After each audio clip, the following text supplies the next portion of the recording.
کیا خوبصورت رات آج ہی کی رات تھی 27 رجب المرجب، اور میرے آقا کریم صلی اللہ علیہ وآلہ وسلم ام ہانی کے گھر آرام فرما رہے ہیں۔ جبریل امین تشریف لائے ملائکہ کے جھرمٹ میں۔ اب حضور علیہ السلام آرام فرما رہے ہیں اور نورانی فرشتہ حاضر ہے، اپنے کافوری لبوں کو جب میرے حضور کے قدموں سے مس کیا تو وہ جو ٹھنڈک تھی وہ جب میرے سرکار نے محسوس کی تو آنکھیں کھول دی۔ سبحان اللہ۔ جبریل امین نے پیغام حق سنایا کہ چلیے آج تو شوق لقا ہے،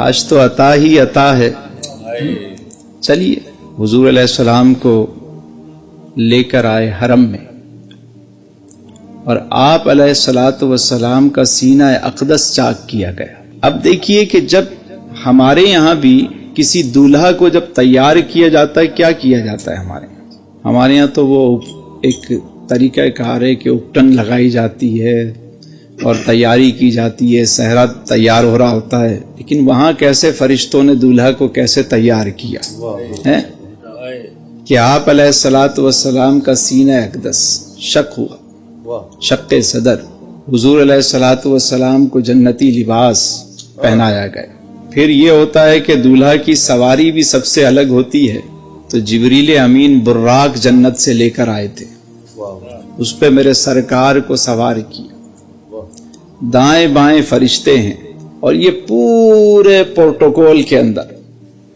اب یہ سواری جو ہے مسجد حرام سے مسجد اقصی کی طرف روانہ ہونے لگی ہے۔ معراج کی 3 اقسام ہیں۔ پہلی معراج وہ ہے جو مسجد حرام سے مسجد اقصی تک ہے، جسے اسرا کہا جاتا ہے۔ ابھی آج قاری صاحب نے تلاوت بھی کی 15واں پارہ، سبحان الذی اسرا بعبدہ لیلا من المسجد الحرام الی المسجد الاقصی۔ اب یہ جو سفر ہے اس کو اسرا کہا جاتا ہے، اور مسجد حرام سے مسجد اقصی تک کا سفر اسرا ہے، اور اقصی سے لے کر سدرۃ المنتہا تک کا جو سفر ہے وہ سفر معراج کہلاتا ہے۔ اور وہاں سے جو آگے کا سفر ہے لا مقام دنا فتدلی اور قاب قوسین کا جو سفر، اسے اعراج کہا جاتا ہے۔ اور اس میں بڑی لطیف حکمت ہے کہ سفر اسرا جو ہے یہ حضور کی بشریت کا عالم ہے، یہ جو سفر ہے، اور جو سفر معراج ہے وہ حضور کی نورانیت کا عالم ہے، اور اس سے آگے جو اعراج ہے وہ حضور کی حقیقت کا عالم ہے، اور حضور کی حقیقت کو سوائے خدا کے کوئی اور جانتا ہی نہیں۔ بے شک بے شک۔ ہم تو صرف اتنا ہی کہتے ہیں کہ بعد از خدا بزرگ توئی قصہ مختصر۔ اب یہ شاہی سواری تیار ہوئی اور سفر سٹارٹ ہو رہا ہے۔ اللہ اکبر۔ ایک شاعر نے بڑے خوبصورت انداز میں اس پورے واقعے کو بیان کیا کہ دونوں عالم ہے نور علی نور کیوں، کیسی رونق فضا آج کی رات ہے، یہ مسرت ہے کس کی ملاقات ہے، عید کا دن ہے یا آج کی رات۔ خواب راحت میں تھے ام ہانی کے گھر، آ کے جبریل نے یہ سنائی خبر، چلیے چلیے شہنشاہ والا گوہر، حق و شوق لقا آج کی رات ہے،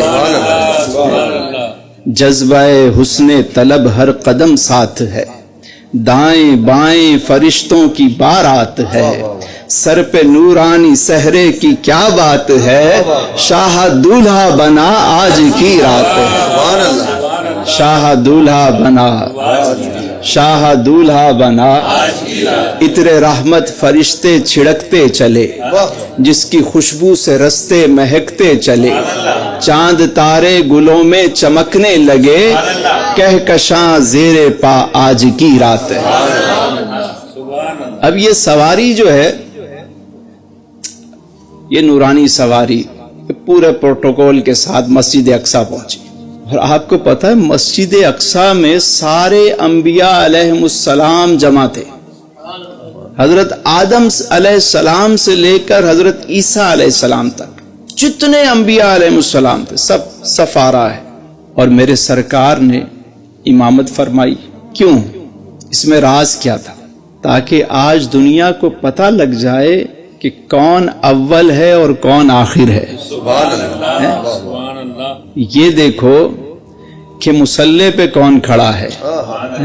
نماز اقصا میں تھا یہی سر، عیاں ہو معنی اول آخر، کہ دست بستہ ہیں پیچھے حاضر، جو سلطنت آگے کر گئے تھے. آج وہ سب پیچھے میرے سرکار کے کھڑے. جب امامت آپ نے فرمائی، نماز ادا ہو چکی اور انبیاء علیہ السلام نے خطبہ پڑھا اور سارے معاملات سے پھر آگے اب سواری چلی. سدرۃ المنتہا، پہلا آسمان، دوسرا آسمان، تیسرا آسمان، آسمانوں سے بھی اوپر. سدرۃ المنتہا وہ مقام ہے جہاں جبریل امین موجود ہوتے ہیں. جتنے احکام آتے ہیں انہیں ریسیو کرتے ہیں اور آگے. اب یہ وہ مقام ہے کہ جبریل امین جب یہاں پہنچے تو کہا یا رسول اللہ صلی اللہ علیہ وسلم میری حد یہیں تک ہے. میرے حضور نے فرمایا جبریل یہ کیا بات ہوئی؟ کہا حضور اگر میں بال برابر بھی آگے بڑھا تو میرے یہ پر جل جائیں گے. میری منزل یہی ہے، آگے اب آپ نے جانا ہے سرکار، اب آپ جائیں گے آگے. یہ دنا فتدلہ اور قابہ قوسین کے منازل یہ میرے سرکار کے لیے. جب میرے حضور وہاں پہنچے رب کی بارگاہ میں، رب سے ہم کلام ہوئے. اب یہ دیکھیے کہ جب اس مقام پر رفعت، بلندی، یہ مکان، یہ سب یہی ہیں، لیکن حضور لا مقام ہے. وہ کون سا عالم ہے، وہ کیا کیفیات ہیں، اللہ جانے اور اس کا رسول جانے. جب اس بارگاہ میں پہنچے تو میرے حضور نے اس وقت بھی اپنی امت کو یاد رکھا. حضور غار حرا میں ہیں تو اپنی امت کو یاد کر رہے ہیں. حضور جب دنیا میں تشریف لائے تو لبائے مبارک ہل رہے ہیں، صدا آ رہی ہے ربی سلم امتی، ربی حبلی امتی، ربی فرلی امتی. حضور جب معراج پہ تشریف لے گئے تو یہی دعا ہے، ربی سلم امتی، ربی سلم. اب میرے سرکار نے اپنی امت کو ہر جگہ یاد رکھا. آج ہم میں سے کوئی ذرا سا کہیں کسی بڑے منصب پہ بیٹھ جائے وہ، ان حضور کو دیکھیے اس عالم میں بھی اپنی امت کی فکر ہے. کیا عرض کرتے ہیں؟ شاہ نے کی عرض امت گناہ گار ہے، بخش دے میرے مالک تو غفار ہے.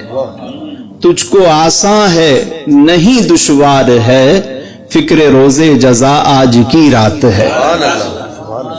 پھر یہ حق نے کہا ماہ پارے نبی تو میرا چاند ہے اور تارے نبی، ایسا گھبرانا اے میرے پیارے نبی، ایسی جلدی بھی کیا آج کی رات ہے. ارے لطف جب ہے کہ دیکھیں گے سارے نبی، ہوگی تیری شفاعت پہ رحمت میری، بخش دوں گا قیامت میں امت تیری، تجھ سے وعدہ میرا آج کی رات ہے. شاہ دولہا بنا. اب آپ دیکھیے کہ جتنے احکام ہیں، جتنے احکامات شریعہ ہیں، وہ سب زمین پہ نازل ہوئے. مکے میں نازل ہو رہے ہیں، حدیبیہ میں نازل ہو رہے ہیں، صحرا میں، پہاڑوں پہ، مسجد میں، حجرے میں، سب زمین پر نازل ہو رہے ہیں. لیکن ایک تحفہ ایسا ہے جو اللہ نے شب معراج اپنے محبوب کو عطا فرمایا. پتہ ہے کون سا تحفہ؟ سارے احکامات زمین پہ نازل ہوئے، لیکن ایک ایسا تحفہ ہے. کیوں؟ کیونکہ میرے حضور کی معراج تو وہ ہے، لیکن میرے حضور کا جو امتی ہے اس کے لیے جو معراج ہے وہ فرمایا الصلاۃ معراج المؤمن، کہ یہ امتیوں کی معراج ہے. فرمایا کہ جب نماز پڑھو تو اس طرح پڑھو کہ گویا تم خدا کو دیکھ رہے ہو. یہ تصور قائم نہیں کر سکتے تو یہ تصور قائم کرو کہ میرا رب مجھے دیکھ رہا ہے. مولا علی فرماتے ہیں کہ جب میرا دل چاہتا ہے کہ میں رب سے کلام کروں، جب میرا دل چاہتا ہے کہ میں رب سے کلام کروں تو میں نماز پڑھتا ہوں، اور جب میں چاہتا ہوں کہ میرا رب مجھ سے کلام کرے تو میں قرآن پڑھتا ہوں. جب میں یہ چاہتا ہوں کہ میرا رب مجھ سے کلام کرے تو میں قرآن پڑھتا ہوں۔ تو آپ بتائیں کہ آج کی رات جو تحفہ ملا ہے، کیا ہم نے اس تحفے کو قبول کیا ہے؟ کرتے ہیں؟ جو کرتے ہیں وہ تو سبحان اللہ، مبارک انہیں۔ اور حضور فرماتے ہیں نماز تو میری آنکھوں کی ٹھنڈک ہے۔ اب بتائیں کہ جو گفٹ ایسی جگہ سے عطا ہوا کتنا انمول ہوگا۔ اسی لیے میرے حضور نے فرمایا یتقرب عبدی بالنوافل، اللہ فرماتا ہے میرا بندہ سب سے زیادہ میرے قریب اس وقت ہوتا ہے جب وہ نوافل اور سجدہ ادا کرتا ہے۔ یہ تقرب خدا کا ذریعہ ہے۔ یہ سب سے بڑا میڈیٹیشن اگر کوئی چاہتا ہے سکون قلب تو نماز انسان کو کئی گناہوں سے بچاتی۔ اب بتائیں کہ بحیثیت ایک امتی کے ہم اس کو کتنا اہمیت دیتے ہیں۔ تو چلیں آج کی رات جو تحفہ ملا ہے تو آج کی رات یہ تحفہ ہم بھی قبول کر لیں۔ قبول تو سب نے کیا ہوا ہے، مانتے سبھی ہیں، لیکن آج سے جو نہیں پابندی کرتے تو کیا ہی اچھا ہو کہ آج اپنے دل میں نیت کر کے اٹھیں کہ آج سے ہم اپنے آقا و مولا کی آنکھوں کی ٹھنڈک اور شب معراج جو تحفہ عطا ہوا، آج شب معراج ہے، ہم آج سے نیت کرتے ہیں، دل میں ارادہ کریں کہ اس تحفے کی قدر کریں گے اور وقت پر اس کو ادا کریں گے۔